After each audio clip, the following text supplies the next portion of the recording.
Jai Hind दोस्तों, welcome back to smart IAS foundation. You are watching Pre Secure with me Raj Gaurav, and on today March 9 we will discuss this topics from current affairs. आज के Pre Secure के agenda में हम लोग इन topic से related current affairs के MCQ को prelims और मेंस दोनों पर्सपेक्टिव के लिए डिटेल में डिस्कस करेंगे. जो पहला टॉपिक आज हम डिस्कस करने वाले हैं वो है कुर्द्स, एक ग्रुप, और जहां पर ये ग्रुप पाया जाता है कुर्दिस्तान, उसके बारे में हम बात करेंगे.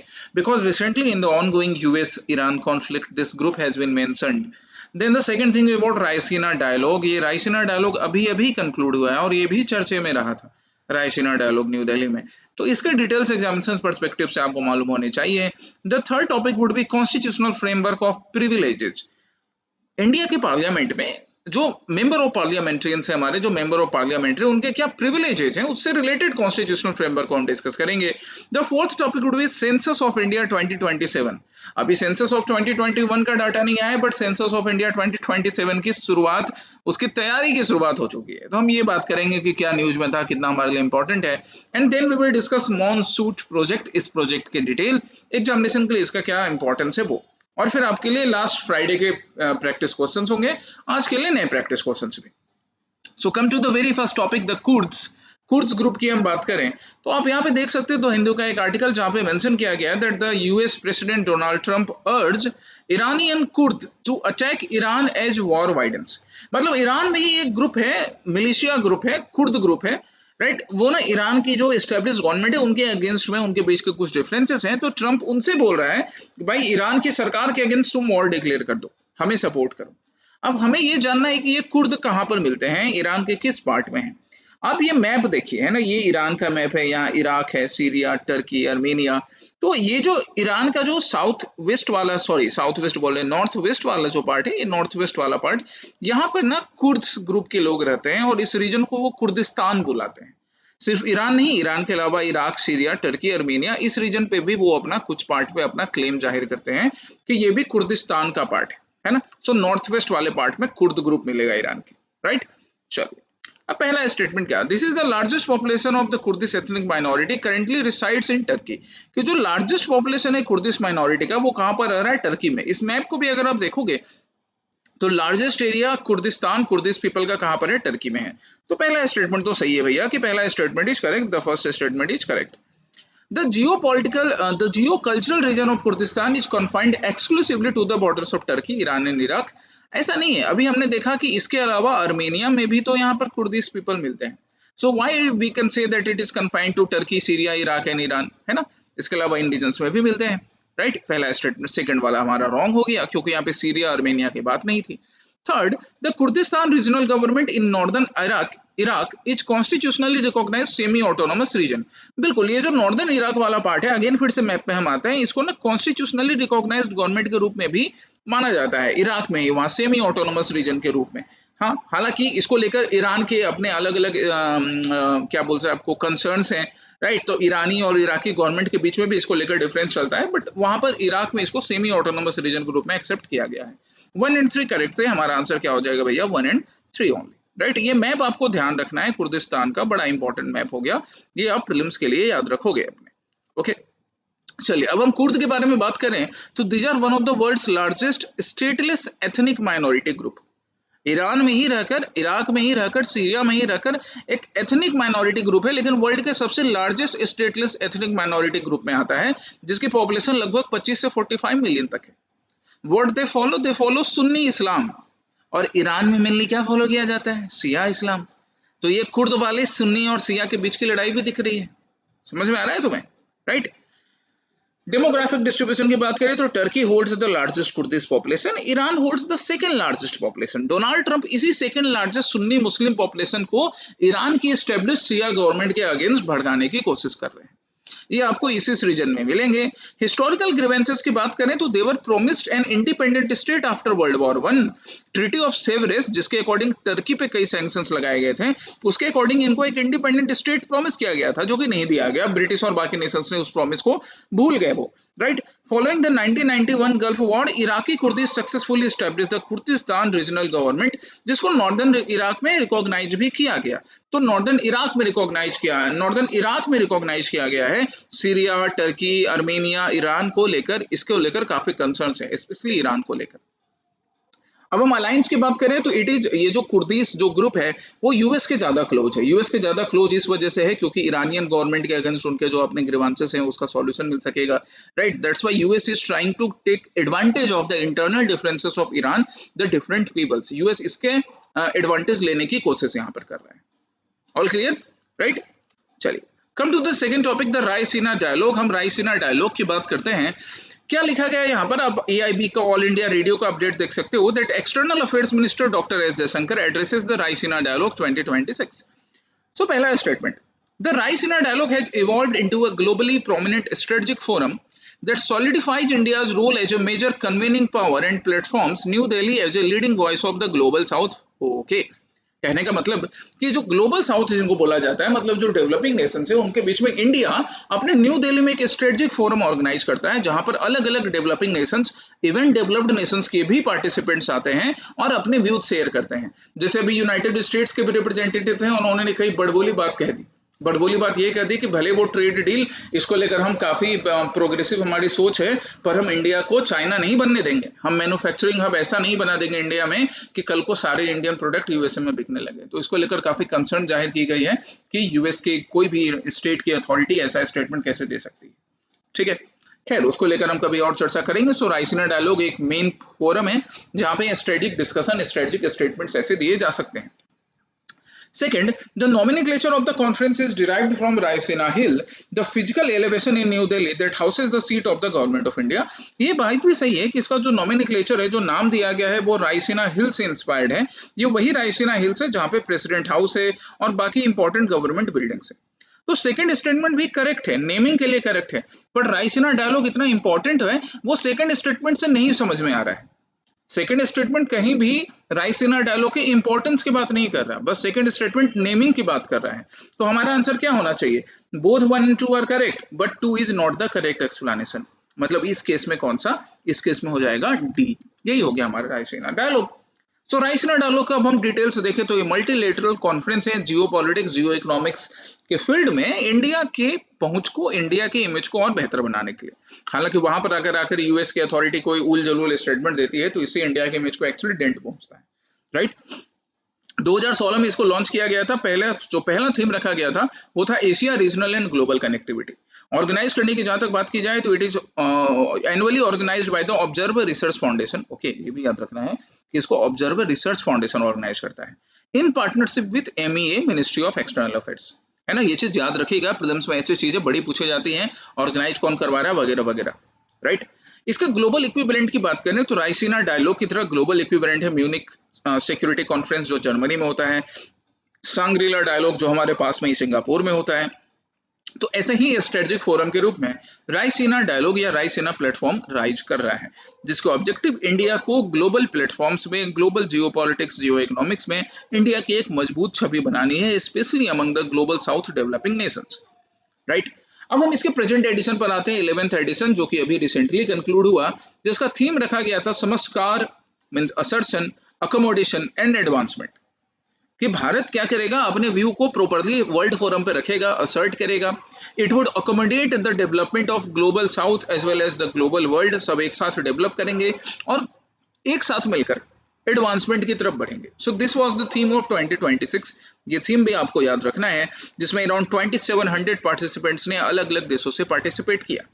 कुछ मेन की पिलर डिसाइड किए गए थे, जैसे कंटेस्टेड फ्रंटियर की पावर पोलैरिटी, जो दुनिया 2 पोल्स में डिवाइड हो रही है या 3 पोल्स में डिवाइड हो रही है कि एक यूएस के सपोर्ट वाला होगा, एक यू के सपोर्ट वाला होगा, एक रसिया के सपोर्ट वाला होगा। इससे कैसे हम डील करें, है ना। सॉरी, इंस्टीट्यूशनल रिफॉर्म्स कैसे करें, राइट। परस्यूट ऑफ एजेंडा 2030, जो सस्टेनेबल डेवलपमेंट गोल है, उस एजेंडा को कैसे अचीव किया जा सके, राइट। 11th आवर मतलब क्लाइमेट, कॉन्फ्लिक्ट, इन सारी चीजों से रिलेटेड जो डिले हो रहे हैं उसे कैसे सही किया जाए। एआई का जो डेवलपमेंट होगा वो डेवलपमेंट सबके साथ कैसे इक्वली डिस्ट्रीब्यूट होगा। टैरिफ वॉर जो एक देश दूसरे देश के ऊपर चला रहा है उसको कैसे कंट्रोल किया जा सके। ये मेन पिलर थे रायसीना डायलॉग्स के। अब ये जो मेन पिलर्स है ना, ये आपके मेंस आंसर्स में, आंसर राइटिंग में आपको हेल्प कर सकते हैं कि अच्छा हम मेंस में इस तरह से आईआर के आंसर लिखने में हम रायसीना डायलॉग के इन पिलर्स का मेंशन कर सकेंगे। बुझ रहे हो? The next topic is about the constitutional framework of privilege and the constitutional framework of privilege and the committee of privilege। क्यों? क्योंकि द हिंदू में एक आर्टिकल क्या छापा गया that the BJP leader Ravishankar Prasad to head Lok Sabha privilege committee, कि लोकसभा में ये जो प्रिविलेज कमेटी इसको हेड कौन कर रहे हैं? बीजेपी के बड़े एक सीनियर लीडर, पॉपुलर लीडर, जो पहले कैबिनेट मिनिस्टर भी रहे हैं, श्री रविशंकर प्रसाद। चले, तो अब हम देखते हैं कॉन्स्टिट्यूशनल फ्रेमवर्क ऑफ प्रिविलेजेज। तो कॉन्स्टिट्यूशनल फ्रेमवर्क, एक मिनट, हाँ, कॉन्स्टिट्यूशनल फ्रेमवर्क ऑफ प्रिविलेजेस की बात करें तो पहला स्टेटमेंट क्या, that article 105 of the constitution grants privileges to parliament and its members, whereas article 194 grants similar privileges to state legislature. अब ये एक सिंपल सा फैक्टर देखो जिसको यहाँ पर मैंने मेंशन भी कर रखा है कि आर्टिकल 105 जो है ये पार्लियामेंट के जो भी मेंबर्स है उनके प्रिविलेजेस की बात करता है, और 194 जो है वो स्टेट मेंबर्स जो होते हैं, स्टेट लेजिस्लेचर के मेंबर होते हैं, उनके प्रिविलेजेस को गारंटी करता है। तो ये दोनों आर्टिकल्स आपको याद रखने हैं। पहला स्टेटमेंट तो करेक्ट हो गया। दूसरा क्या, the committee of privilege is an ad hoc committee. Ad hoc committee मतलब टेम्परेरी नेचर की है। अब तुम जरा सोचो कि जब मेंबर ऑफ पार्लियामेंट इतने ज्यादा डिग्निटरीज इंपॉर्टेंट होते हैं तो उनकी प्रिविलेज को इंश्योर करने वाली कमिटी टेम्पररी होगी क्या, परमानेंट होगी? टेम्पररी होते ना तो ये लोग हल्ला काट दिए होते अभी तक कि नहीं भैया हमारे प्रिविलेजेस का तो नुकसान हो रहा है। सो टेम्पररी नेचर की नहीं, परमानेंट कमिटी है। दूसरा, the recommendations made by the committee of privileges regarding punitive actions are legally binding on the respective house. Actually ये सारी कमिटी बनती तो है, पर होता क्या है, खेलते रहिए कमिटी, अलुआ कमिटी हो जाता है। कमिटी के जो रिपोर्ट्स होते हैं ना वो पनिटिव एक्शंस के लिए, पनिशमेंट देने के लिए बाइंडिंग ही नहीं होते हैं। दैट्स वाई कई बार बोला जाता है कि ये प्रिविलेज कमिटीज वगैरह ये सब टूथलेस है। बना तो आप देते हो, चाय पानी में खूब खर्चा कर देते हो, एक्शन एक्चुअली होता नहीं है, ये wrong. Fourth, under the 10th schedule anti-defection law, the speaker may refer disqualification petitions to this committee for a preliminary inquiry। ये एकदम सही बात है कि जब 10th शेड्यूल के अकॉर्डिंग एंटी डिफेक्शन लॉ वाला मैटर आता है तो स्पीकर ना इस कमिटी के पास प्रिलिमिनरी इंक्वायरी के लिए भेज सकता है कि आप जरा देखिए कि ये जो मेंबर ऑफ पार्लियामेंट थे या मेंबर ऑफ लेजिस्लेटिव असेंबली थे, क्या इन्होंने अपने प्रिविलेज का ब्रीच किया है। This statement is correct. 1 and 4 are correct. हालांकि हमसे पूछ रहा था हाउ मेनी आर इनकरेक्ट, तो how many are incorrect, only 2। अगर करेक्ट भी पूछता तो भी यही आंसर चूज करते हैं वैसे, ठीक है। चलिए, सो कॉन्स्टिट्यूशनल प्रिविलेज की बात करें तो member of parliament and member of legislative assembly को कॉन्स्टिट्यूशन के इन दोनों आर्टिकल से उनके प्रिविलेजेज, उनके राइट्स है ना, उनको इंश्योर किया जाता है। ऐसा इस वजह से किया जाता है so that independently with dignity they can continue their works of public service, है ना, they can continue their works in parliament and state legislatures, as well as accountability भी उनकी इंश्योर की जाए कि अगर कोई मेंबर ऑफ पार्लियामेंट अपने प्रिविलेज का गलत फायदा उठा रहा है तो यही प्रिविलेज कमिटी उनके अगेंस्ट पनिटिव एक्शंस भी रिकमेंड कर सकती है। पर बात वही होती है कि ये पनिटिव एक्शन बाइंडिंग नहीं होता है, इसलिए हाउस डिसिप्लिन मेंटेन करने की बात ऑन पेपर तो होती है बट एक्चुअली मेंटेन नहीं हो पाता है, राइट। ये चीज याद रखिएगा कि इसके जो भी रिकमेंडेशंस हैं वो पूरी तरह से एडवाइजरी रोल के होते हैं, राइट, दैट्स व्हाई टूथलेस है। बाकी बात की जाए कमिटी ऑफ प्रिविलेज की तो it is a standing committee, permanent committee है जिसमें 15 मेंबर होते हैं who are directly nominated by the speaker of the Lok Sabha. तो अभी स्पीकर हैं बीजेपी के और जिनको हेड करने के लिए बताया गया है वो भी बीजेपी के हैं, मिस्टर रविशंकर प्रसाद। तो समझ रहे हो ना, क्रोनोलॉजी समझते जाओ आप। राज्यसभा कंपोजिशन की बात की जाए तो consist 10 members who are nominated by the chairman of the Rajya Sabha. Rajya Sabha में भी चेयरमैन नॉमिनेट करते हैं, वहां 10 मेंबर होते हैं, लोकसभा में 15 मेंबर। तो इनका फॉर्मेशन हो गया। एंटी डिफेक्शन लॉ के केस में भी प्रिलिमिनरी इंक्वायरी के लिए स्पीकर इनके पास नाम भेज सकता है कि अगर इन्होंने अपने प्रिविलेज, अपने डिसिप्लिन को नहीं फॉलो किया है तो इनके अगेंस्ट क्या एक्शन लेना चाहिए। फिर उसके बाद एक्शन लेना या नहीं लेना वो स्पीकर पे डिपेंड करता है, okay. The fourth topic is about census of India 2027। Census of India 2027 की हम बात करते हैं।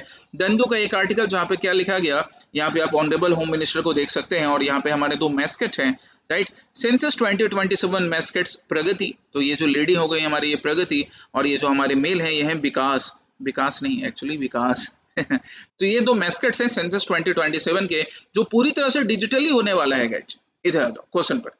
पहला स्टेटमेंट क्या, it will be the first ever census in India to offer a self enumeration facility to citizens. बिल्कुल ये सेल्फ न्यूमरेशन फैसिलिटी देगा सिटीजन को कि आप अपने डाटा खुद से फीड कर सकें डिजिटली। ऑब्वियसली वैलिड डॉक्यूमेंट्स लगेंगे बट आप खुद से अपने डाटा फीड कर सकोगे। पहली बार ऐसा होगा डिजिटल सेंसस, करेक्ट है। The exercise will include caste enumeration for the first time in independent India's decadal census। पहली बार कास्ट न्यूमरेशन भी होगा डिकेडल सेंसस में, पूरी तरह से खुद इंडिविजुअल खुद से डालेंगे। The mascot Pragati and Vikas will serve as a communication ambassador to disseminate information in 16 different languages। तो ये जो विकास मतलब विकास और ये जो प्रगति है, ये क्या होंगे, ये चैटबॉट होंगे, है ना, एआई का फॉर्म होंगे। और ये आपको हेल्प करेंगे जब आप ऑनलाइन अपने डाटा फिल करोगे, कास्ट रिलेटेड या बाकी एंट्रीज भी, तो ये विकास और प्रगति आपको हेल्प करेंगे 16 डिफरेंट लैंग्वेजेस में। बहुत अच्छी बात है। All of the above statements are correct है, सारे स्टेटमेंट यहाँ पर करेक्ट है।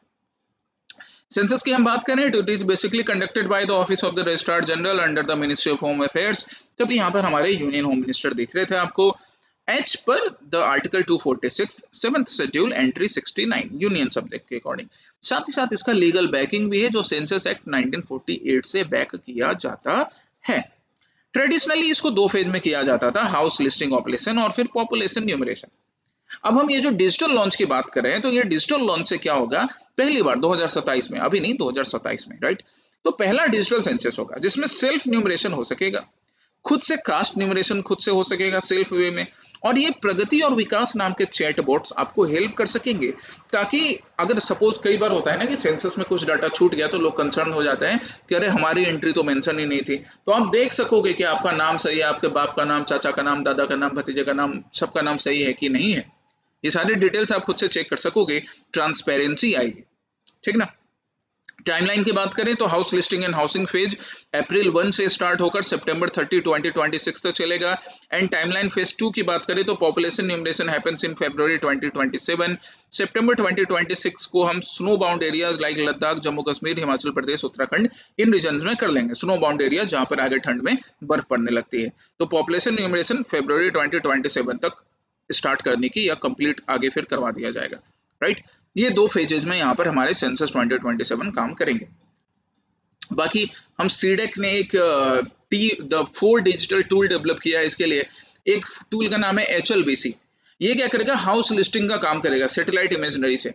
दूसरे टूल का नाम है HLO ऐप। ये HLO ऐप क्या करेगा, ऑफलाइन कैपेबल मोबाइल ऐप है जो कि फील्ड न्यूमरेटर्स को ना डाटा अपलोड करने में हेल्प करेगा। देन एसी पोर्टल है, CMMS पोर्टल्स है, मतलब अलग अलग डिजिटल मीडियम्स को यूज करके सेंसस का काम बेहतर किया जाएगा, right.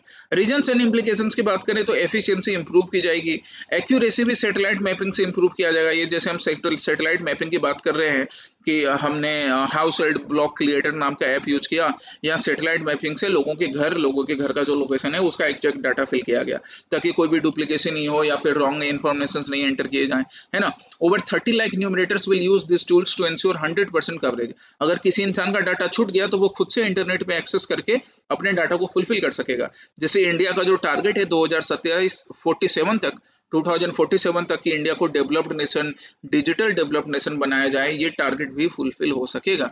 So bye having all these things, efficiency, accuracy and inclusivity, we can complete the census 2027 process। ये 2021 वाला जो पार्ट है इसको देखो, शायद 2027 तक हम कंप्लीट कर पाए, राइट। नहीं कर पाएंगे तो फिर से न्यूज में आएगा ही, फिर हम पढ़ेंगे। Okay, come to the next, the moon suit project. एक मिनट, चलिए, तो मून सूट प्रोजेक्ट की बात करें, आप यहाँ पे एक अपडेट देख सकते हो that IISc Indian institute of science Pratiksha trust launch moon suit project on brain को प्रोसेसर्स। ब्रेन को प्रोसेसर्स को लेकर ब्रेन से रिलेटेड जो मेडिकल फील्ड में जो रिसर्च हो रहा है इसको और बेहतर करने के लिए क्या लॉन्च किया गया, moon suit project.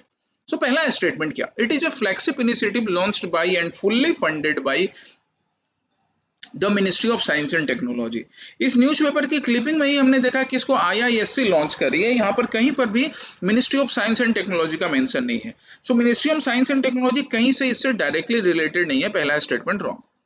The project specifically focuses on restoring sensory motor functions such as reaching and grasping in stroke survivors by combining neuromorphic hardware with artificial intelligence।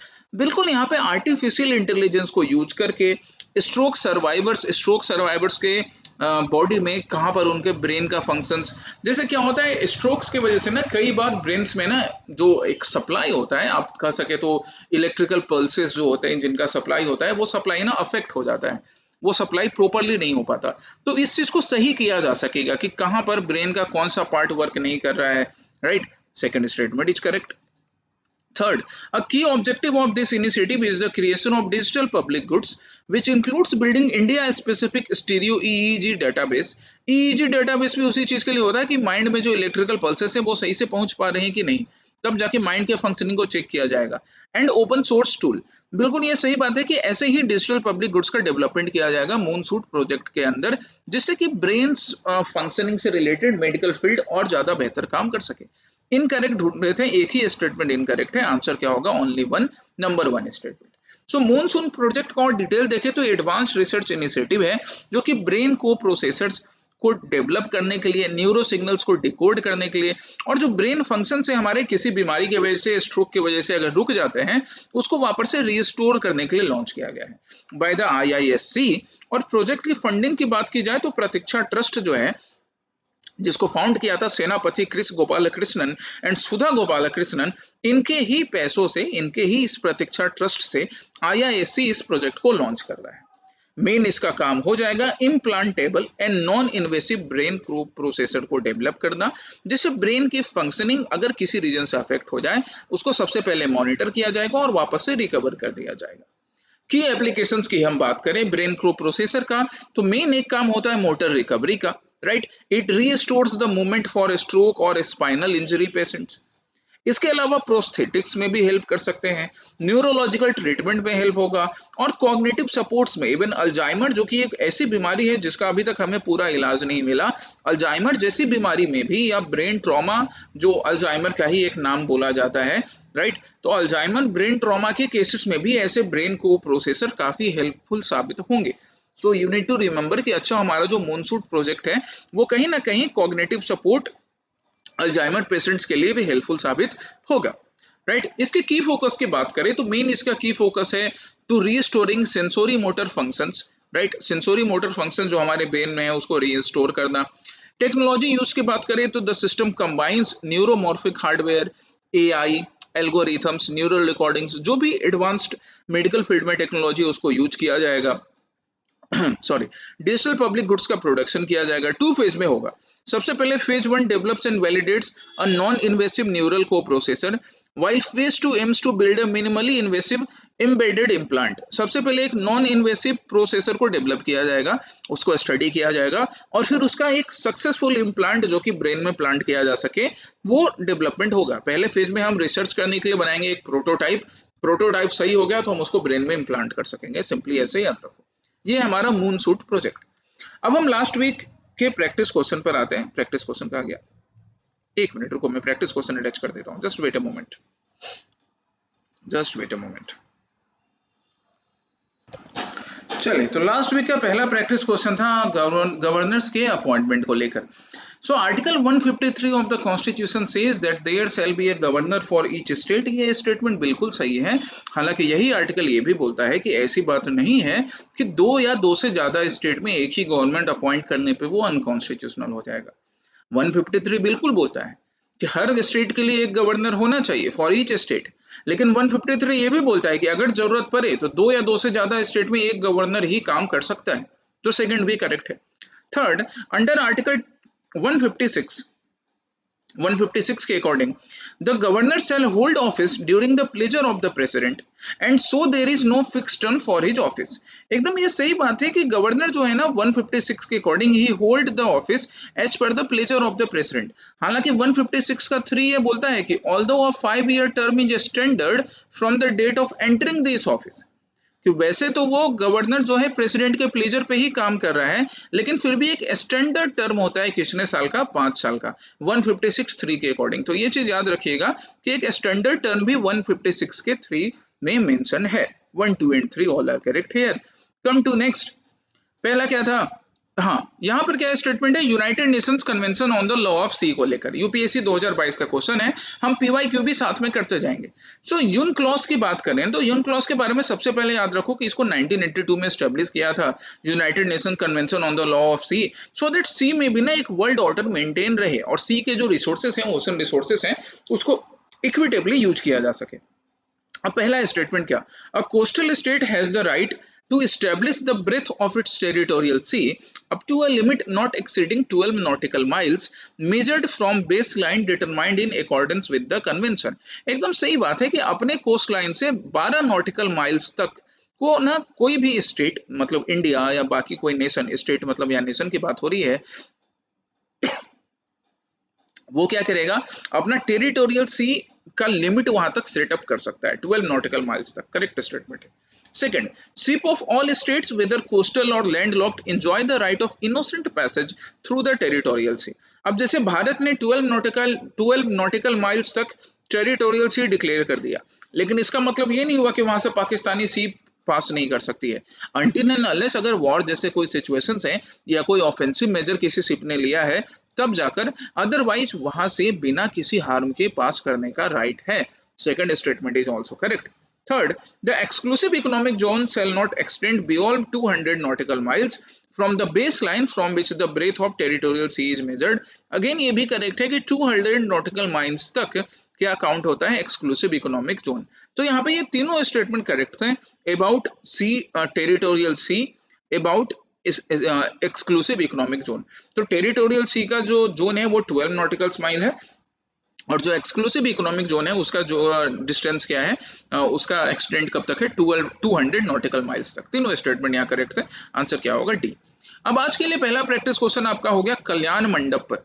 UPSC ने 2021 में पूछा था कि कल्याण मंडप इनमें से किस किंगडम के फीचर्स हैं। तो आप जरा गूगल कीजिए और इसका आंसर ढूंढ के मुझे बताइए, साथ ही साथ अपने नोटबुक में भी उसको मेंशन कर लेना। हालांकि मैं डिटेल कल डिस्कस करूंगा। और दूसरा अनदर प्रैक्टिस क्वेश्चन था मुगल एम्पायर और उनके कंट्रीब्यूशन पेंटिंग्स में लेकर। ये दोनों यूपीएससी के प्रीवियस ईयर क्वेश्चंस हैं, ये दोनों आपके लिए आज के प्रैक्टिस क्वेश्चंस हो गए। बाकी प्री सिक्योर का सेशन हम डिस्कस कर चुके हैं। कल के प्री सिक्योर में फिर से हम लोग नए करंट अफेयर्स के टॉपिक्स और प्रैक्टिस क्वेश्चन के साथ मिलेंगे। Till then take care, study well, जय हिंद।